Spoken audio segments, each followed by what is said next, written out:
All right, so we are in part 2 of our series, What Happy Couples Know.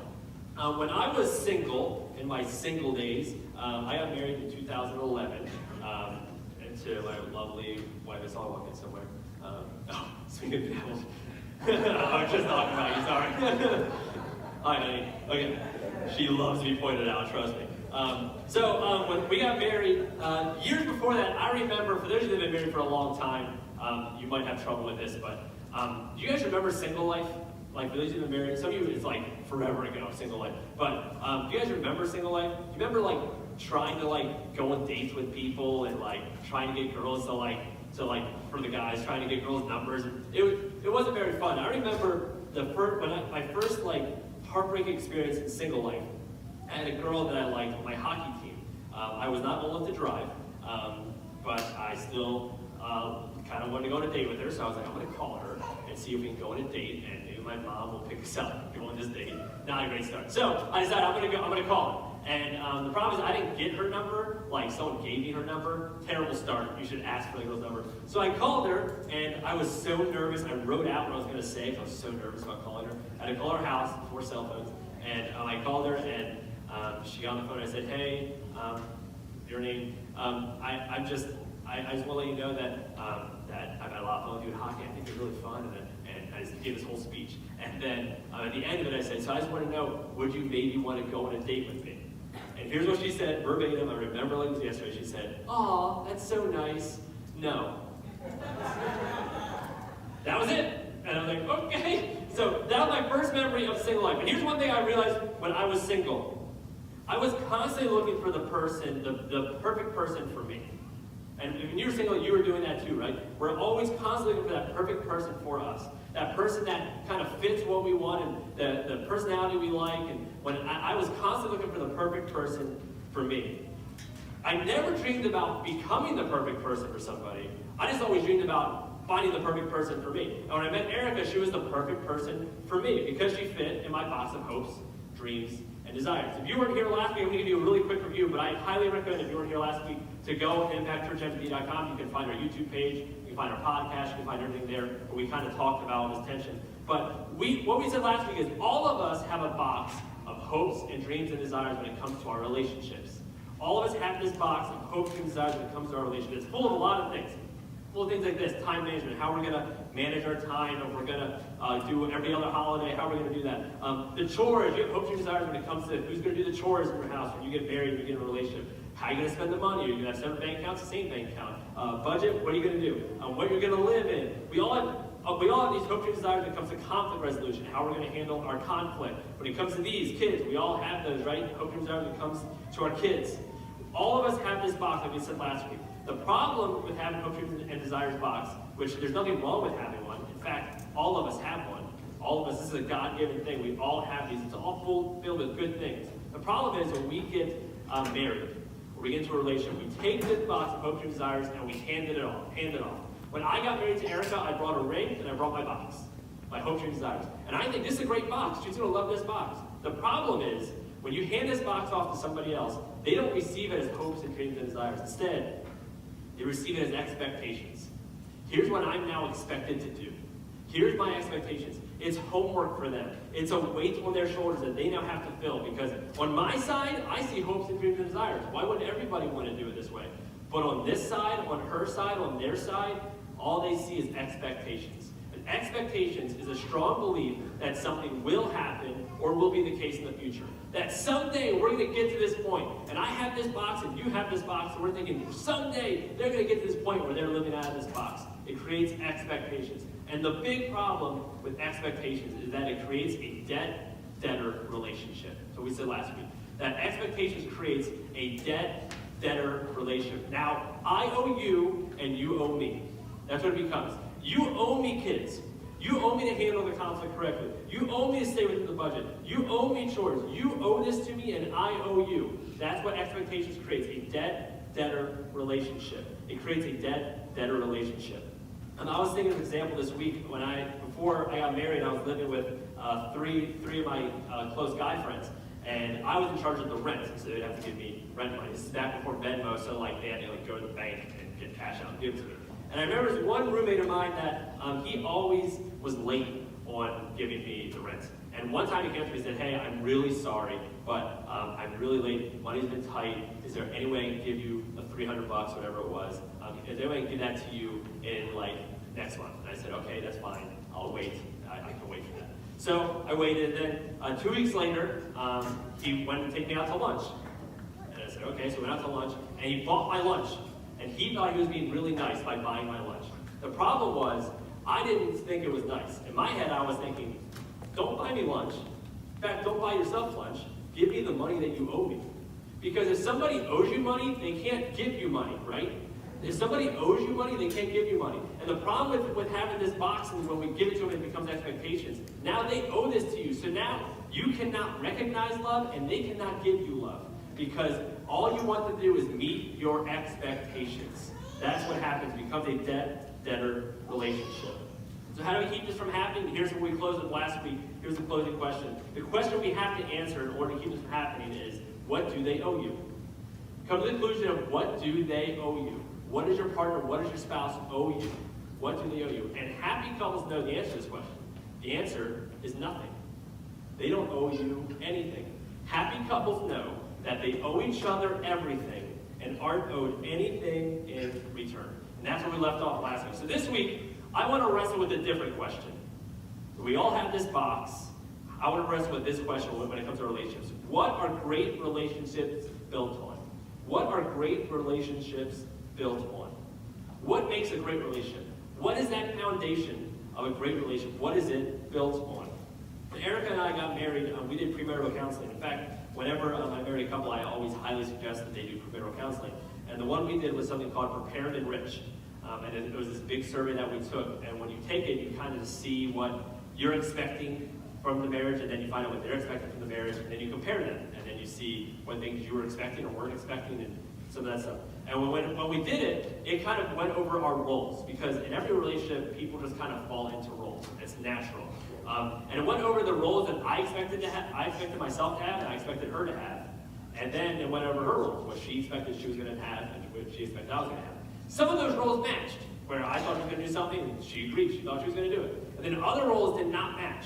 So right away, we were like, okay, this is going to be an issue. I'm glad we've heard about this now. But a lot of times we think, okay, that's what a great relationship is built on. Is like, we know our roles, and we stick to our roles, and we fine. But that's not what a great relationship is built on. A great relationship is not built on a code of conduct. It's not built on just you having the correct conduct and then making everything fine. That's not what it's built on. A great relationship, what happy couples know, what makes a great relationship, what it's built on, is mutual submission. Mutual submission. Great relationships are built on mutual submission. Mutual submission. And here's the thing. You cannot mutually submit until you answer the question, what do they owe you? Because if you feel like they owe you something, you can't submit to them. You have to come to the conclusion that they don't owe me anything. And once you come to that conclusion, then you can start to mutually submit. But I'm telling you, if you want a happy relationship, it's mutual submission. That's what it's built on. Here's what mutual submission is. It's putting each other first by going first in an effort to be last. Putting each other first by going first in an effort to be last. Where does this idea come from, mutual submission? Actually, this idea comes from some of the things that Paul wrote. It comes from what Jesus preached. So we're going to be talking from Ephesians chapter 5. So if your Bible's going to open up to Ephesians chapter 5. We're going to pick up there in a second. It'll also be on the screen. But before we get to Ephesians chapter 5, I want to talk about something that we talked about last week, and we talked a little bit about in our last series. But Jesus, when he was here and he was doing his ministry, right before he was going on the cross, he gave one last final commandment. One last final commandment. We talked about this last week, but it's so essential for us to understand this commandment if we're going to live this principle out. Here's what he said in John chapter 13, verse 34. A new command I give you, love one another. As I have loved you, so you must love one another. Jesus says, from here on out, these are your marching orders. That you are to love everybody else the way that I loved you. That's your marching orders. Everything you do from here on out, guys, love each other the way that I have loved you. And if you think about Jesus, he could have gone around the room and talked to all the people that were in that room at the Last Supper, and he could have explained to them how he showed love to them. I mean, Matthew was there. Matthew was a tax collector. If you don't know what a tax collector is, a tax collector was considered the very worst thing you could possibly be. In that culture, you did not want to be a tax collector. There were sinners, Then there were tax collectors. Tax collectors were the worst. Their job was to go around and get the tax that you owe. But the thing is, they could charge anything they wanted over top of it. So let's say you owe $1,000 in taxes. The tax collector would come and say, hey, you owe $2,000 in taxes. And you know that $1,000 is going in their pocket. There's nothing you can do about it. If you don't pay it, they're going to arrest you. That's what they did. No one liked tax collectors. The only people tax collectors hung out with were other tax collectors. That's it. Jesus could have said to Matthew, hey, Matthew, remember when you were a tax collector and nobody liked you and I gave you a job and I gave you a purpose and I showed you love and no one else would? Yeah, I remember. Well, I want you to love everybody that way, just like I loved you. Could have gone to Peter, who did not want Matthew in the club. Say, hey, Peter, remember when you didn't want Matthew to hang out with us because he was a tax collector and you judged him? He's like, yeah, I remember, yeah. But I still forgave you and loved you? Yeah, I remember. Yeah, I want you to love everybody that way. That's how I want you to love them. You could have gone to Nathaniel. Nathaniel, when he heard about Jesus, his friend Philip said, hey, you need to meet this Jesus of Nazareth guy. And Nathaniel's response was, Nazareth? What good could come from Nazareth? As in, there's nothing that can, if this guy's from Nazareth, I don't want anything to do with him because there's nothing. He stereotyped a whole group of people. Jesus could have said, hey, remember when you dissed my whole town? Remember that, Nathaniel? Yeah. I forgave you and still loved you, right? Yeah. Well, that's how I want you to do. I want you to love everybody that way. And then this commandment of love others the way that I loved you becomes crystal clear right after this dinner. So after this dinner, he gets arrested. He gets put to death, and he's on a cross, and he dies for everyone. And these disciples that just heard that commandment now see Jesus on a cross, dying for them. How are we supposed to love everybody? Jesus says, love them like I love you. And how did I love you? I gave my life for you. That's what you're supposed to do. Love one another as I have loved you. This is now our lens. If you're here and you would say you're a follower of Jesus, everything we do should be through this lens. This is everything. Everything you read, everything you act, every way you act is through the lens of love others the way Christ loved us. Everything after this in the Gospels, we see it in this lens. When you read the Old Testament, you're not sure why certain things are a certain way. Read it through the lens of what Jesus commanded. As you live life, do it through the lens of love one another. And then this guy Saul comes into the picture. And Saul, he hated Christians. And his job was to get rid of this movement called the Way. That was his job. He wanted to get rid of it, and that was the follower of Jesus. That was their name, the Way. So his job was to go and murder anyone that preached the message of the Gospels. He said, no, you're done. And he was good at it. He was successful. And he was making a lot of money. He was doing great. And then all of a sudden, something changed. He's walking down the road to Damascus, and he meets the risen Savior. He meets Jesus. And something happens, and he switches, and he goes from Saul to Paul. He goes from someone that persecuted Christians to being the biggest church planter the history of our world has ever seen. And he goes to all these different nations and preaches, and goes to the Gentiles, the people that didn't know Jesus, not the non-Jewish people, and he preached the message of Jesus. To me, Paul is one of the clearest examples of why I believe what I believe. Because if Saul stayed the course of murdering Christians, he would have been successful. He would have been fine. But then, at some point he changes, and he goes to start telling everybody about Jesus, the people he was just trying to get rid of, and he eventually goes to jail for it many times. He has terrible things happen, and then he dies for it. Why was he willing to change? Because when you meet someone that died, and he came back to life, you're going to change too. And that's what happened. Saul eventually becomes Paul, and then Paul, through the lens of this command, writes a lot of different things, and what we're going to talk about today in Ephesians chapter 5 is a great thing for us as people that are in relationships to look at. And he does it through the lens of what Jesus commanded us. So we're going to look at Ephesians chapter 5. We're going to start at verse 22. He's writing to the church in Ephesus here, to other Christians. And here's what he says in verse 22. Ready? Wives, submit yourselves to your own husbands as you do to the Lord. I wanted it to be a little tense for a second.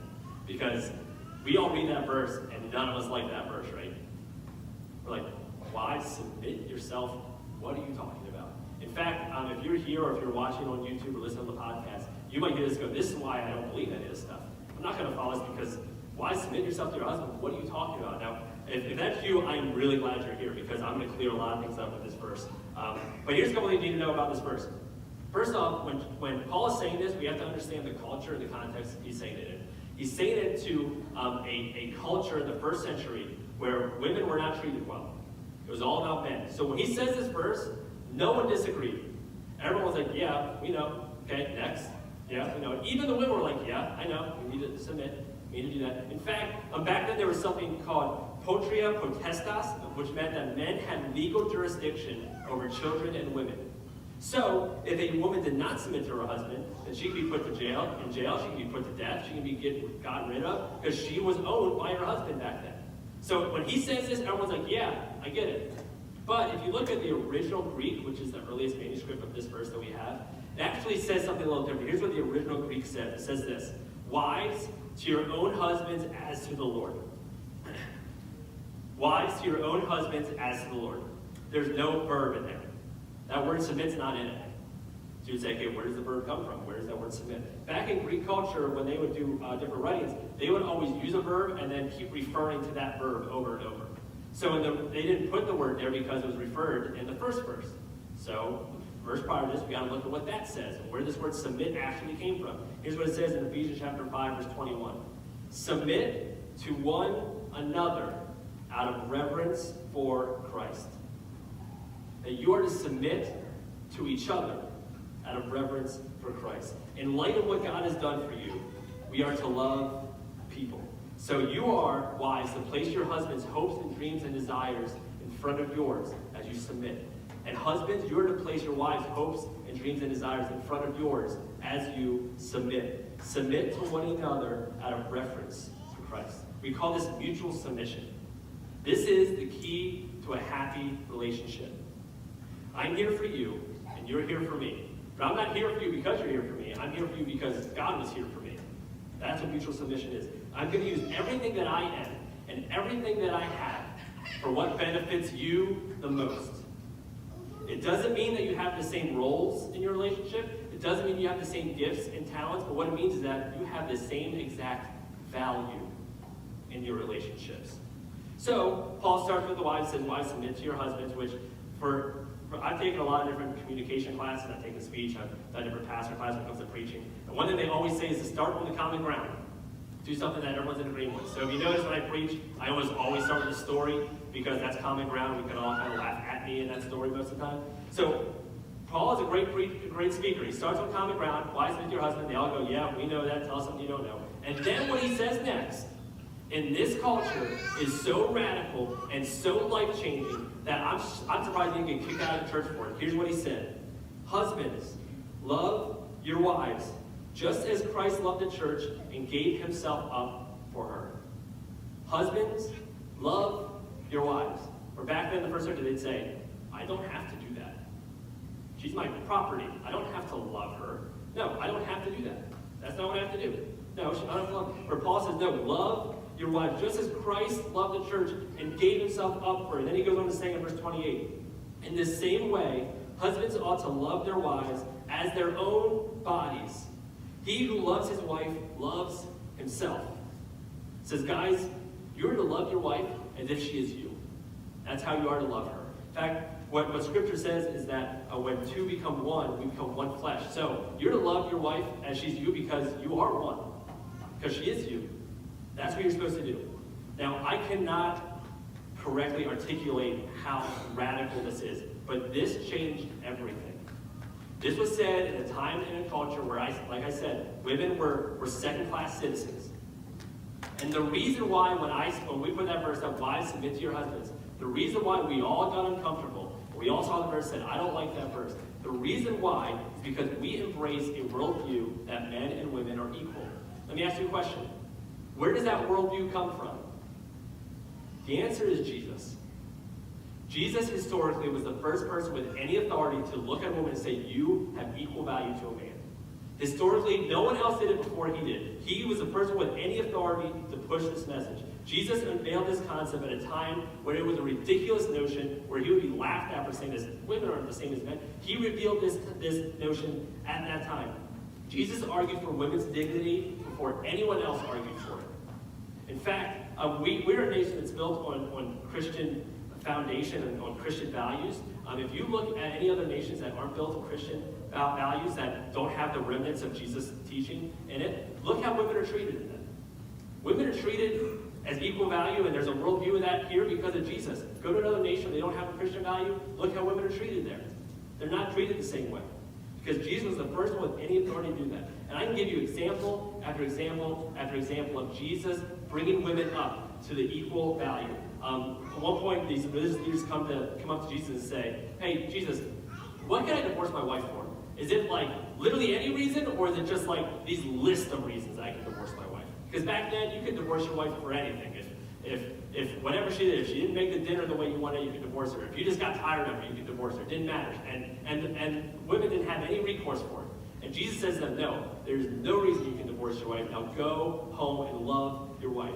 Why? Because he gave them equal value. The thing we don't talk about in church a lot, Jesus, when he was in his ministry, things cost money. Just like now, things still cost money. Do you know who paid for the mission of Jesus? You know who paid for it? All scholars say that women paid for it. Women funded the mission. Mary Magdalene and other women funded the mission of Jesus. And then the first people that see Jesus after the resurrection are women. Think about that. In a culture where their word meant nothing in court, all the Gospels say that the first people that saw Jesus after he was resurrected was women. Now let's think about this for a second. Let's say these disciples decide to make up a religion. They decided to make up this movement that we all are suckered into and we're here talking about it. They decided to make this up. They go, okay, we got to make this religion up. This Jesus guy, he died. What are we going to do? No, let's just start this religion where we put ourselves down. We don't get any value out of it. We always put other people up in front of us. Let's do that. And then, man, I really wish Jesus didn't say he was going to physically die because it's really hard to prove that he came back to life. I wish he said he was going to come back to life spiritually, because that could be anything. But he says he's going to come back like physically. Okay. Let's say some women found him. You wouldn't do that. If you're making this up, you would say men found him, because women's words didn't mean anything back then. You know why women found him? Why the Gospels say that? Because that's what happened. Women found him. Jesus over and over and over brought women's value up.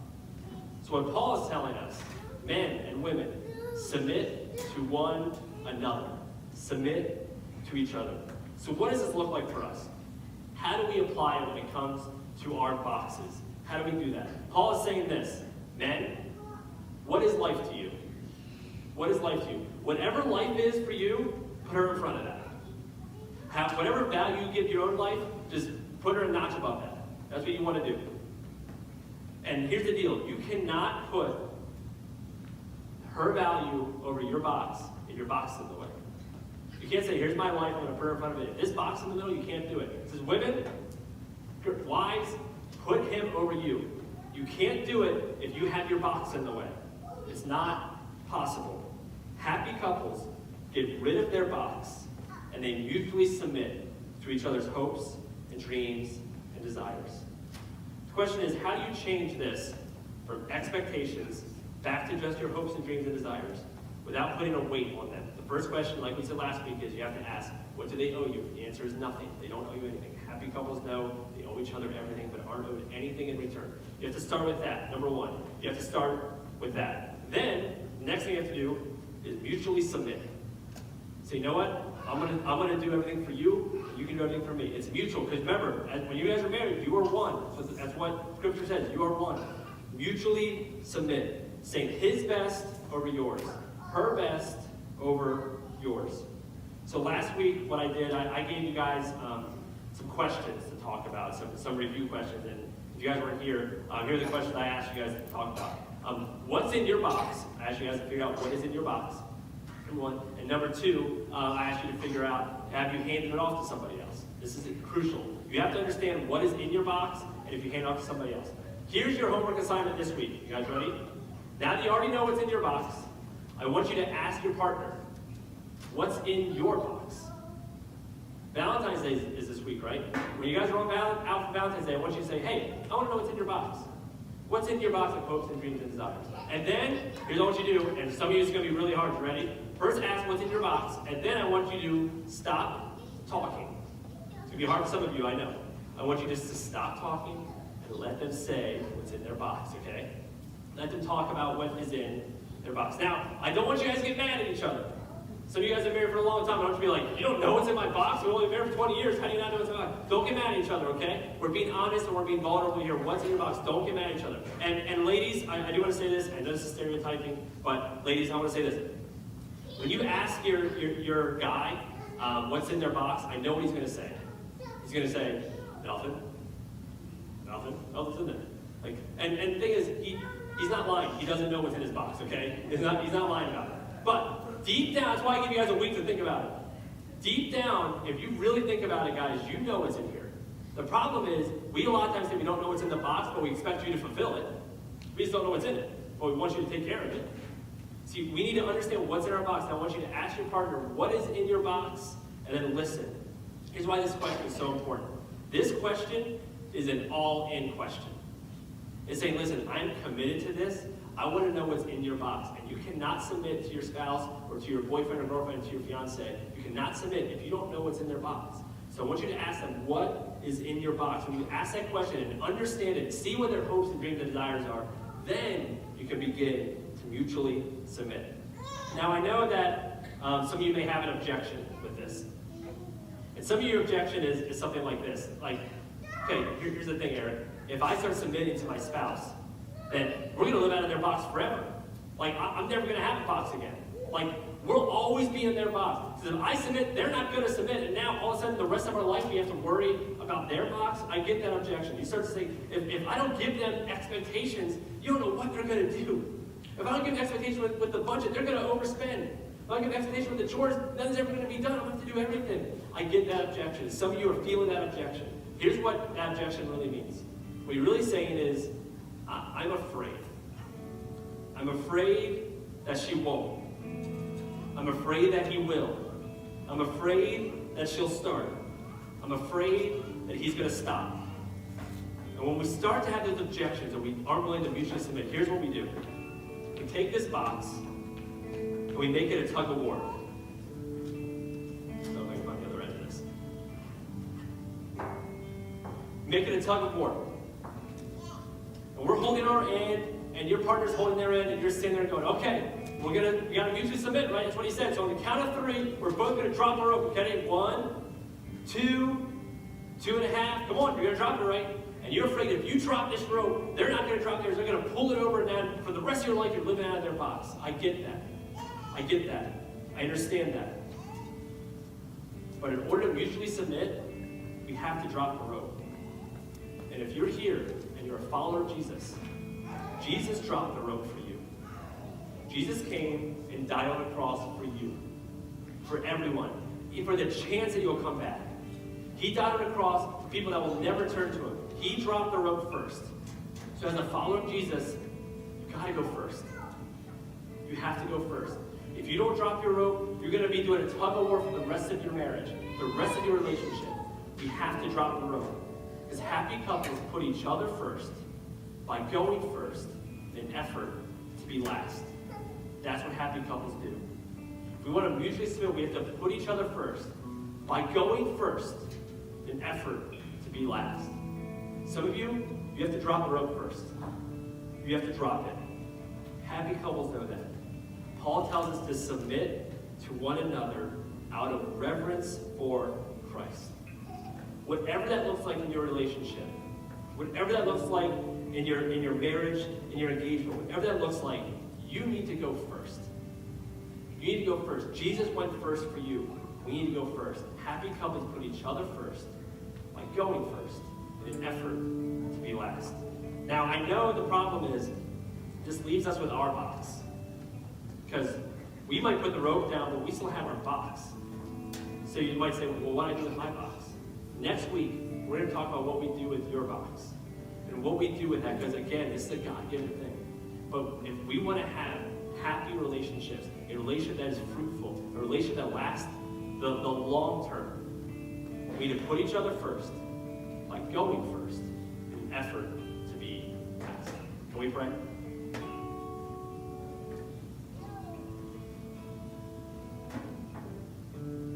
Dear God, I thank you for being the God that went first. That came and saved us and died for us. That put your end of the rope down for us. We didn't deserve it. I mean, you're the God of the universe, yet you came for us. And the chance that we'll turn back to you. Dear God, I just thank you for being the first one to do it. God, I pray for the relationships that are in this room. For the relationships that are going well, they're just trying to find a way to make things better. And for the relationships that aren't going well, I pray that you speak into those relationships. Help them to realize that they have a box. And that the only way to have a fruitful relationship is by mutually submitting. By submitting to one another. And help us to find a way to put our needs aside for the betterment of the person we're with. And help us to go first in an effort to be last. God, during this Valentine's Day week, I just pray that you help these couples in the room to start to ask those questions. What's in your box?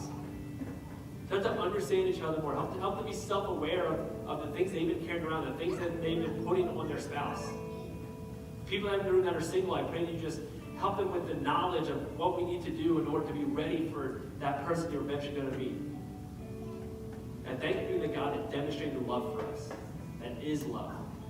During the season that we celebrate love, I pray that you help us to put our needs aside for the betterment of the one we're with. Thank you for putting your end of the rope down first.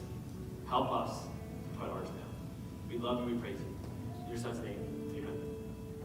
Okay, guys, we're going to close with a closing song. So I want to encourage you guys to stand up as we sing this last closing.